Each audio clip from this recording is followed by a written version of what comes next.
Thank you, John, and good morning to all of you. Special welcome to the members of the General Assembly. I've been jotting the names down as you've walked in. We have from the Senate, Senator Bonini, Cloutier, and Richardson. And Tizzy Lockman. I didn't see you come in. And from the House, we have Representatives Hensley, Briggs King, Urick, Vander Wen, Baumbach, Jakes, Dukes, Short, Ramon, and Morris. You want me to say Jakes again? he wants me to say Jakes again. He's on JFC. Representative Jakes, welcome. Are you comfortable sitting there? I mean, can I get you a drink of water or something? You need to sit closer to the front. We have some room up front for the JFC members. This is an iterative and cooperative process, of course. When I talk about the budget here, I refer to the two Mikes, Mike, who works for you, Mike Morton, as Controller General, and Mike Jackson, who works for us in the administration. They work very closely together.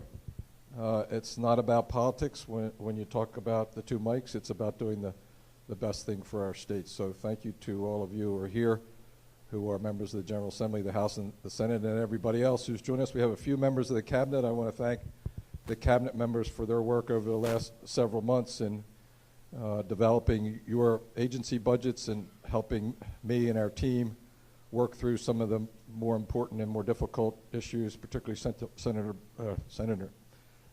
particularly Dr. Bunting. We'll talk about some of the education investments that we like to do and some of the things that we're working on. The budget's probably the most important thing that we do in the administration, and so this presentation starts another part of the process. We'll take the budget that's been developed up to this point by Cabinet and by our budget office officials, the folks from OMB, and I want to thank them. Several of them are around the room. Welcome, Senator Wilson. Thanks for joining us. And it starts with kind of a vision for what's important for Delaware. The budget represents the priorities of our administration. The most important thing that we're doing is trying to do the things that create an environment where businesses can be successful and create jobs, both new economy jobs, we'll talk a little bit about that, as well as the old economy industrial jobs. Probably the most important investments that we're going to talk about this morning are those that affect the opportunity of our children to succeed. We're very focused on those three objectives, making sure that every third grader can read proficiently, that every eighth grader can be proficient in math, and that every child graduates from high school ready to go on to college or into a career. Obviously, we've talked a lot about health care in terms of quality and cost, probably the biggest challenge facing states and frankly our nation, and we'll talk a little bit about that. When we talk about attracting businesses to our state, quality of life is so important. Businesses want to come to a place where their employees want to live, and obviously it's the basic thing that our constituents expect from us. And then lastly, one of the deals that we make with the folks that we serve is that they're going to pay taxes, and that we have an obligation to run the state government as efficiently, as effectively as we can. And we've made a big commitment there with what we call GEAR, the Government Efficiency and Accountability Review. Secretary Geisenberger heads up that group, and they're doing a very good job looking at things where we can be more efficient and save money and more effective in what we do. So just a little bit about our progress. Obviously, again, strengthening Delaware's economy is most important. We have two bullets here that talk about the old economy, industrial jobs at the Port of Wilmington. We have finalized an agreement last year with your support and your agreement to partner with Gulf Tainer to expand that port, hopefully create hundreds, if not thousands, of new jobs. We work with a number of you on the angel investor tax credit. We appreciate that, and it's one of the things that we are marketing with respect to the new economy jobs here in our state. We also support co-working space and different ideas across the state to grow that innovation and science-based economy. We'll talk a little bit about that. Talked about the investment in schools. Last year we expanded our Opportunity Fund program. These are resources targeted to high-need schools and low-income children and children that are English language learners. We're going to make probably the biggest item in this budget is the expansion of that program and the process we're setting up with the Department of Education and districts and schools to really improve and make progress there for those children. Talked about health care. The Lieutenant Governor has been working with the Behavioral Health Consortium on this coordinated system of care for those struggling with opioid addiction. It's a terrible scourge in our state, affecting communities in all 3 counties. You passed Aiden's Law, which deals with safe care for substance-abused infants. And then, of course, Executive Order number 25, which establishes a healthcare quality and cost benchmark. This probably, in the long term, will be the most difficult challenge for us as a state, but probably the most important thing to get better bang for our buck in the way we deliver healthcare in the state of Delaware. And then lastly, but importantly, our commitment to long-term financial sustainability. You'll remember in the first budget that we presented here over 2 years ago, we were looking at a nearly $400 million deficit, which required us to increase revenue and cut spending. Not a good way to do things. We tend to, because of the rules that were established back when Pete DuPont was governor, we tend to appropriate into bubble revenues and then cut our way out when the economy softens and those revenues go away. So we signed Executive Order number 21, which was that last bullet there, establishing an appropriation benchmark, which is a combination of certain economic factors that the Delaware Economic and Financial Advisory Committee has taken and created a benchmark of 3.8%, and that's what we have targeted for this budget. So the priorities, again, strengthening the economy, cultivating an environment where businesses could be successful, improving our schools, particularly investing in high-need schools and protecting our quality of life and making significant investments there. Here are some of the specifics. I've talked about the resources for high-need schools. I'll get a little bit more detail on that. Fundamental investments in our workforce, so a pay increase for state employees, for school district employees, economic development investments in our institutions of higher ed, in the Delaware Prosperity Partnership, in the Division of Small Business with the Strategic Fund, and public safety and health care. Talked about the appropriation benchmark. It is what has driven and guided Mike's team as they've developed this spending plan with the benchmark set at the last DFAC meeting at 3.8%. And so we have revenue significantly above that target. And if you remember the proposal last year, the idea is to use those additional revenues on one-time expenditures and paying down unfunded liabilities into our Delaware Reinvest program. We'll talk about some of those, funding long-term liabilities on the pension and debt service side, and then setting aside resources for long-term budget stability. The idea is, since we do not have access, really, practically speaking, to the rainy day fund, which is about $250 million, a little bit more than that, based on revenue, 5% of revenue.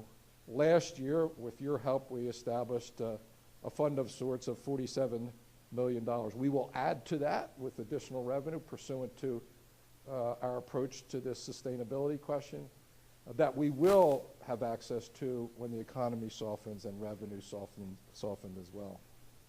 We'll get back to that. So this is the biggest spending item in the budget. One of the sad realities is that the children from disadvantaged backgrounds and English learners are not at testing at proficiency rates consistent with other students, and so we need to engage the districts and schools, teachers, instructional leaders on how to better do that. There are some districts that are doing a better job than others. I point out often, Representative Dukes, the Laurel School District, which has doubled their proficiency rates for reading at third grade level and math over the last 3 or 4 years, and It shows us all that this can be done. This is not an effort in just throwing money at a problem. It's really shining a light on a challenge and engaging with tremendous focus districts and the Department of Education in trying to figure out what works. It comes with a good bit of flexibility for the school districts, and I know there's a lot of discussion and debate about how much flexibility we give the districts, and frankly, the next 3 years, we can look at the results of this engagement and determine, do we need to have some of this money earmarked more specifically for, say, reading specialists or counselors or after-school programs, whatever we determine that works, or should we still give districts greater flexibility so that they can make their own decisions based on the nature of a community in which a school is located or something like that. So this, if you could go back to that, this is a mix of ongoing and one-time funding. And again, part of this 3-year engagement will be to sort out what the funding mechanism going forward ought to look like. Should it be based on units? Should it be based on the number of or percentage of these children in individual schools? Should it go with great flexibility? And just how to do that. One of the concerns that I have with any new funding and how does it work with our current Division III funding, which is equalization funding, which as you should know, the formula has been frozen for some time, and so it's not achieving what it was intended to do. So we ought to look at that in conjunction with this, and maybe there will be an opportunity to combine the two. Division III funding, Mike, now is almost $100 million. So you combine $100 million with these dollars, and you're talking real money that the whole purpose of which is to deploy those resources for districts and schools and children that need it the most. So the next slide should be a series of investments, other investments that we're making in education. That's the top item is the pay increase for public school teachers and educators. It's 2% on the public school teacher side and 100,000 or 1,000. That would be nice if it was 100,000, wouldn't it? $1,000 for other employees. Last year we did, for the first time with your support, provide a student loan forgiveness program for teachers who would teach in high needs schools. And by the way, this is an important part of the overall approach, is to try to get the best teachers teaching in the schools where the students need it the most. The program was oversubscribed, which is a big thing. Which was a good thing. We appropriated $500,000. We're expanding it this year by $700,000 for $1.2 million to pick up that additional demand. And again, hopefully incentivize teachers to stay in these schools if they're already teaching there, and to attract them to teach there if they're not. Investing in their classrooms, year-long residencies, $1 million. There's a really effective program where teachers that are still in school do an internship or a residency in schools. This is for stipends so that they actually get paid while they're doing this, as their students mostly at Wilmington University, I think is where most of these programs are. Dr. Bunting's shaking her head. Teachers, reading specialists, and others have been working in a collaborative over the last year or so, developing a plan to really focus on that third grade reading objective. This is additional money for some of the things that they're recommending, which include the professional development for teachers and reading specialists. It includes a focus on certain techniques, instructional techniques in teaching reading. It also focuses on development of new teachers at our institutions of higher ed. And then the last item there is additional money for middle school math coaches, again, focusing on that middle school math objective. The last item is more of an economic development item. We created a fund last year to incentivize University of Delaware, Delaware State, and Delaware Tech to come up with ideas that would generate economic development in that particular area, such things as many of the things that we're doing at the STAR campus there at the University of Delaware.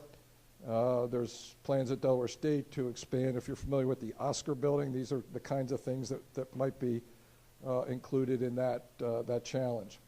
It's also an area where, as revenues increased through the spring last year, we decided, with your help, to add additional money to that, and something that we could look at as well. I think here's where I'm going to turn it over to Mike, and then I'll be back. Right. Thank you, Governor. So I'm going to spend the next few minutes just talking about a variety of details in the budget that relate to education, as well as health and social services, correction, and some statewide investments that are being made for the workforce. So just to pick off where the governor left off in terms of investing in education in high-need areas, there is additional funding that will be proposed in this budget to continue to support continued investments in the Delaware STARS program for our early education providers, to make sure that those who need it the most, some of our disadvantaged populations within our state, continue to receive quality education programs to be kindergarten ready before they reach kindergarten in all of our public schools. Two initiatives that were enacted in last year's budget, where there is funding proposed to continue both of those initiatives. One is the City of Wilmington Education Initiative, which is funding that is supporting the 5 city schools that relates to everything from professional development to increasing wellness within each of those schools, as well as kind of the wraparound services needed by children within the city beyond just the education and the instructional component. The second piece, which is actually an initiative that as resources through last spring evolved and improved at the General Assembly through the Joint Finance Committee, working with the governor and our office, was establishing the Student Success Block Grant, which was established at just under $6.5 million, that is supporting children with special needs in the areas of grades K to 3, as well as providing reading intervention specialists throughout schools that need it the most, who have high concentrations of poverty and or high concentrations of English language learners. So both of those programs are recommended to continue into next year's budget, in addition to the opportunity funding that the governor had shared a few moments ago. So continuing into higher education, the governor had mentioned the Higher Education Economic Development Fund at $15 million, which is really focused on job creation, as well as being able to leverage other funds. We do have additional recommendations to be able to support facilities renewal across all of our higher education campuses. Both the Higher Education Economic Development Fund, as well as the facilities renewal funding, total about $36 million to support infrastructure improvements across all 3 campuses. The renewal funding that will go to each campus is spread evenly at $7 million apiece for Delaware State, University of Delaware, as well as Delaware Technical and Community College. Beyond that, the majority of the recommendations related to higher education on the operating side is related to access and promoting access, which is, one is continuing to support the SEED program at Delaware Technical and Community College, as well as the Inspire Scholarship Program at Delaware State. The funding that's recommended for both programs is really to keep pace with eligibility for those residents in the state that are either enrolled in the program today, or what we're seeing is future anticipations for further enrollment, so the level of support for those students aren't being cut. Beyond that, there's a variety of initiatives within the University of Delaware to support the university's initiative on scholarship programs for in-state residents at just over $1 million, which basically is designed around being able to keep the students' debt ratio at least below 25% of their overall full cost of their education, as well as expanding resources for Delaware State for opportunities for athletic grants, as well as other operations within Delaware State University.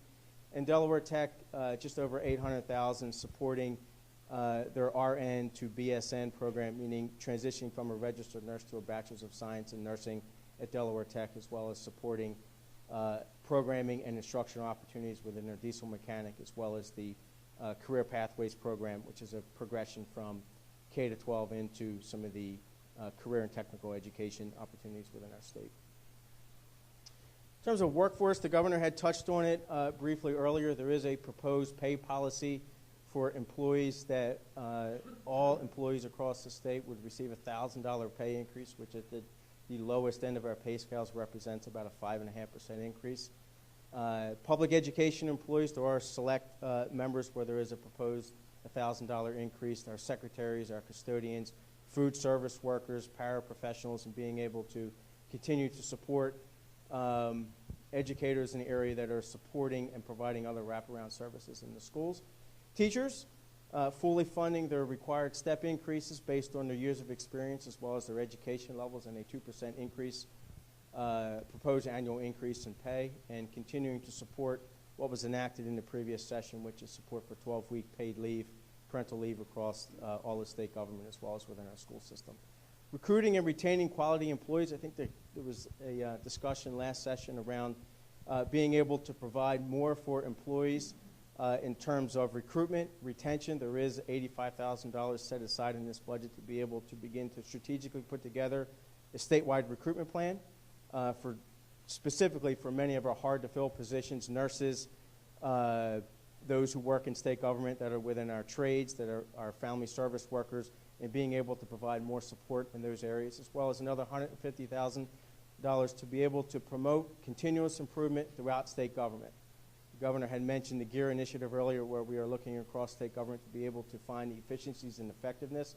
Portions of this funding will be able to bring in outside experts to help us work through how we can better streamline processes throughout state government, whether that be financial, whether it be related to kind of how we process a variety of human resources and personnel activities, of being able to have resources on hand to be able to streamline our own internal workings of state government. And then lastly, and the current year bond bill includes a variety of initiatives around investing in our workplaces. This budget continues to do that with continued improvements in the Carville State Office Building. There is a 5-year plan to be able to make significant investments in what is over a 40-year-old building and facility that is a signature state facility within the city of Wilmington, and being able to continue to address backlogs in deferred maintenance across approximately 90 to 100 buildings throughout state government.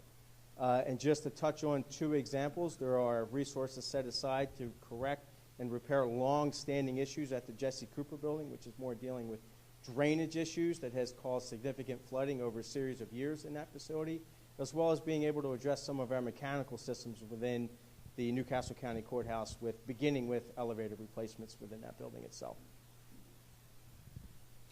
So, investing in high-need areas, the governor mentioned that the majority of this budget is focused on that. In the previous session, there was approximately 29 new positions added within the Division of Family Services to deal with investigations and caseload demands. This budget continues those investments, continues the investments to be able to make progress in meeting what we set as our own caseload standards. And we had worked through a multi-year plan to be able to address that. This basically is the second year of that investment to keep pace with what we see as a critical need within state government to keep our most at-risk kids safe. And then adding positions within the Department of Labor that is based on caseload demands with regard to labor law enforcement and anti-discrimination, of being able to provide additional resources within that agency to work through what is an existing backlog and being able to keep pace with demand. So when we looked at being able to add positions within this budget outside of education and support there, it was largely driven by what are the caseloads and what are the needs within the state to be able to protect vulnerable populations. And you see 2 specific initiatives there. Within the Department of Correction, between both the operating as well as the capital budget, there's approximately $10 million worth of new investment.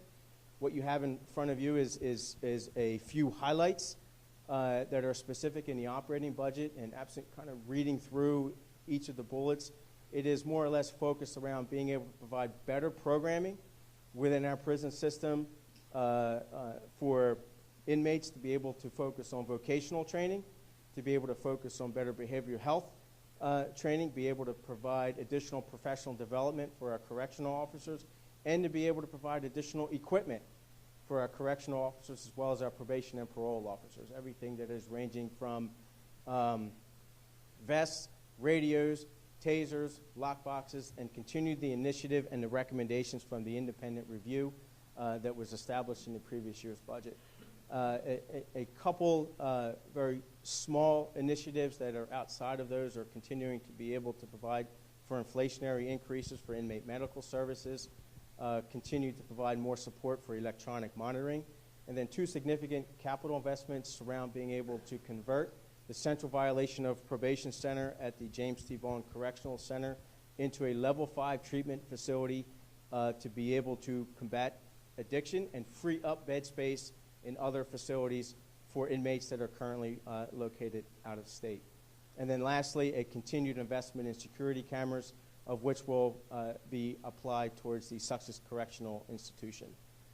There is funding in this budget to be able to maintain and have on a regular replacement schedule cameras and other technology that has been installed not only in our prison facilities but also within our Bureau of Community Corrections, and being able to maintain such investment in good standing. In the areas of health, there's just under $2 million supporting the continuum of services recommended through the Behavioral Health Consortium. Much of this funding is going to go towards expanding bed space, as well as being able to provide once bed space for recovery and being able to better manage post-recovery services. Being able to have additional supply of Narcan, and being able to continue education and training programs, not just within our school system, but also out in the communities itself. There is an additional $3 million for the Children's Health Insurance Program. That funding itself, that's not an enhancement to the program. It is basically a reflection of an 11% decrease in federal funding to support children who are enrolled in the Children's Health Insurance Program. It is a cost share program, so we have to pick up a little bit more by formula as a state for just over $3 million. Providing assistance to our seniors who are in have services through the adults for adults with physical disabilities who need services in the community. There is a backlog and a waiting list for services. This funding is set aside to be able to address that backlog and to hopefully be able to prevent an increased caseload or an increased backlog itself. And then lastly, we do have community partners in the state where we are recommending an increase in funding. Last session, there was a significant increase for providers who provide adult disability services to vulnerable populations in our community, and this funding continues in that trajectory with an additional $2 million, and then being able to provide additional support for our early care providers who serve disadvantaged kids. They are currently working off of a market rate from 2011, and what this does is at least advances them to 2015 rates to provide a fairer rate to those providers for providing services. So many of the investments are focused on kind of where the need is, what the caseload is, and what the market is telling us. So, Governor?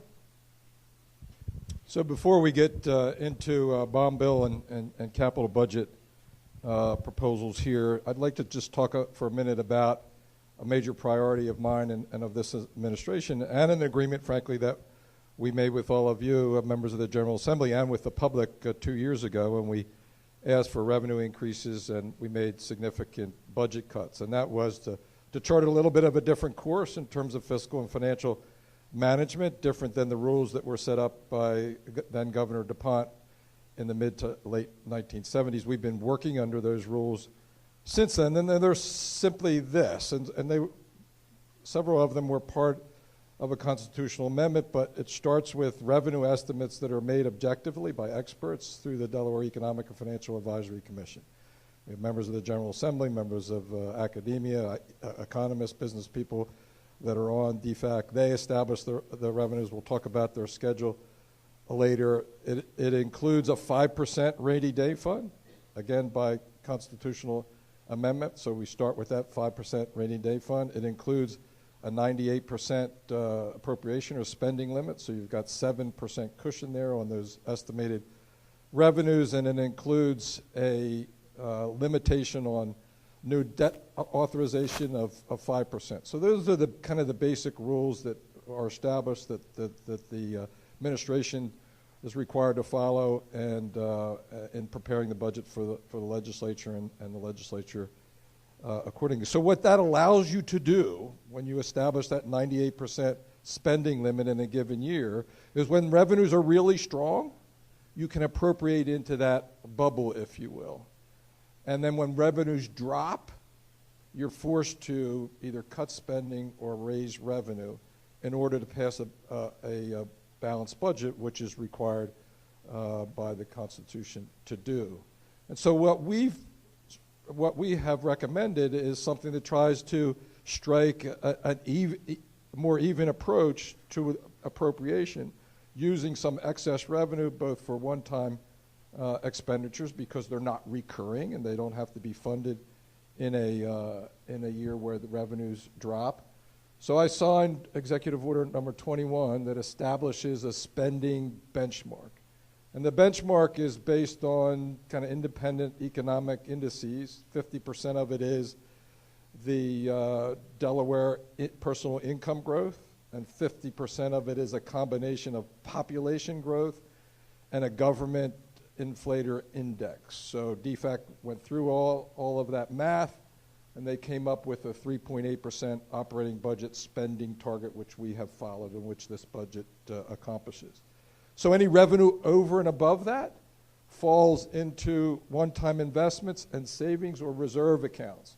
Mike will go through the math in a couple minutes, and you can see exactly how that works and what those numbers are. But let's first talk about our investments in our capital side and in the bond bill. Again, $12.5 million for the strategic fund. This is a fund that is managed in the Department of State by the Division of Small Business, the Delaware Prosperity Partnership, when they're working with a business either who wants to expand here, stay here, or come here from somewhere else. They'll make application through the division for some of those resources, and we use those to attract and retain businesses in our state. $2 million goes to the Delaware Prosperity Partnership. That is a partnership with the private sector. They have raised another $1 million plus to fund their operations, so this is a good deal actually for the state and taxpayers. I mentioned our investments in the science, technology, and innovation economy. These research collaborations, this $8.6 million goes to a number of programs that are research collaborations among the University of Delaware, Delaware State University, Delaware Tech. They include EPSCoR, IMBRI, NIMBLE, a whole series of these things, and they leverage tens of millions of dollars, over $20 million of federal NSF and NIH funding. So this is a really important investment. We just had an event, an EPSCoR event out at Delaware State University. There must have been as many people as are in this room there, and they were mostly people that were funded through these grant opportunities. It also allows the University of Delaware and Delaware State in particular to expand the research activities in those institutions. So we also are setting up this year a Transportation Infrastructure Investment Fund. This is a fund that we will use for economic development projects that implicate transportation improvements that aren't in the capital budget. This is new. It's an idea that Secretary Cohen came up with, and I think it's a really important way for us to be able to react to economic development projects and opportunities that aren't funded in the 6-year CIP. We have a big capital improvement program for transportation. We'll talk about it in a minute, about $3.2 billion. But this would be for things that aren't included in that. So here is the $3.2 billion. That represents about $500 million in Kent County, almost $1 billion in Sussex County, and the rest, 1.6 or 8 billion dollars in 1.8 billion dollars, get my B's and M's together, in Newcastle County. One of the reasons that so many people are working right now in our state is because we've put a lot of money out on the street in construction. Obviously, the 301 project is just finishing up, and that put a lot of people in those construction companies to work over that period of time. But lots of other projects coming down the pike, a lot in these interchanges that you see in Kent County, a lot of big important projects in Sussex County. We've talked about those in a public way many times. So we also make continued investments in open space and farmland preservation. Secretary Skuse, who was here earlier, I don't see him now, there he is hiding in the back, told me the other day that since the beginning of the farmland preservation program, we've been able, with the funding provided by the legislature, to preserve 20%, 25%? 25% of Delaware's farmland. So really important investments there. $10 million in clean water and drinking water. That's about $7 million more than what's necessary to match the federal money. And then $5 million, which is a small down payment that is combined with the federal money for beach replenishment in places like South Bethany, Pickering Beach, Bowers Beach, Kitts Hummock, and Bethany. You can check me on each of those. We are continuing to make investments in strong communities, $17.5 million. One of the more effective programs, in my view, up and down the state is the Downtown Development District programs. This will expand that to additional towns. Really some interesting things happening in our towns and in the city of Wilmington. $5 million to preserve historic sites. We've got a huge school construction and safety investment going on in Delaware. Again, a reason that so many people are at work. And then the state match on library construction. So this is the math. This is where you'll see what I was talking about a minute ago when you start with I'm going to hand this off the mic, but I want to say something about it first, Mike. When you start off and you have a spending target on your operating budget of 3.8%, it allows the rest of the money, unanticipated revenue, to fall through to more like one-time expenses and reserve accounts. Probably one of the biggest challenges that we will face in working together on this budget is making sure that we're measured and smart and responsible about what we do with revenue over the targeted operating budget increase. Lots of areas where we can make investments in important infrastructure and quality of life things across our state, and we ought to work together to do that. Mike, you want to go into any more of the detail there? Did I cover it? Maybe I should just bring attention to this bottom line here. I mentioned earlier that we appropriated, you all working with us did not appropriate about $47 million last year. And so that money is sitting out there as a cash balance, unencumbered, unappropriated cash balance. We will add to that to come up with this number. And again, that would be the reserve that would be available so you don't have to raise taxes or don't have to cut important programs when our revenues soften and the economy softens and our revenues decline. So one of the reasons you want to be more prudent this way is because these are the things that happen regardless of what your revenues are doing. Your Medicaid expenses, and this doesn't even include the expenses increases for state employees and retiree health. That Medicaid number is actually a lower number than it's been. It could be much higher than that. When students show up new students show up at school, or students with special needs come to school, they go into our enrollment growth, which triggers a mandatory spending there. Same thing with pupil transportation, same thing with pay policy and steps in those agencies there. Same thing with medical services for corrections, and the same thing for debt service. So you add all those together, that's about $60 million right there. And so if your revenue's not growing, you start off with these obligations before you do one thing in a budget, and that's why we've got to be responsible about spending more when you have revenue than when you don't, because you have these expenses regardless.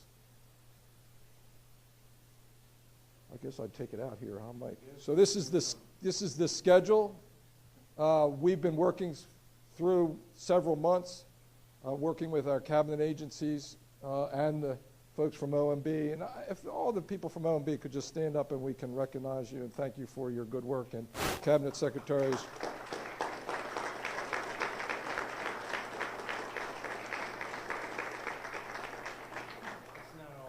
That's not all of them. They're all working, right? They're all resting. These are the people that make us all look good. DFAC has done its December revenue estimate, which this budget is based on, but they will update their projections, as you see there, in March, April, May, and then the final estimate in June. Today is our proposal of the recommended budget for 2020.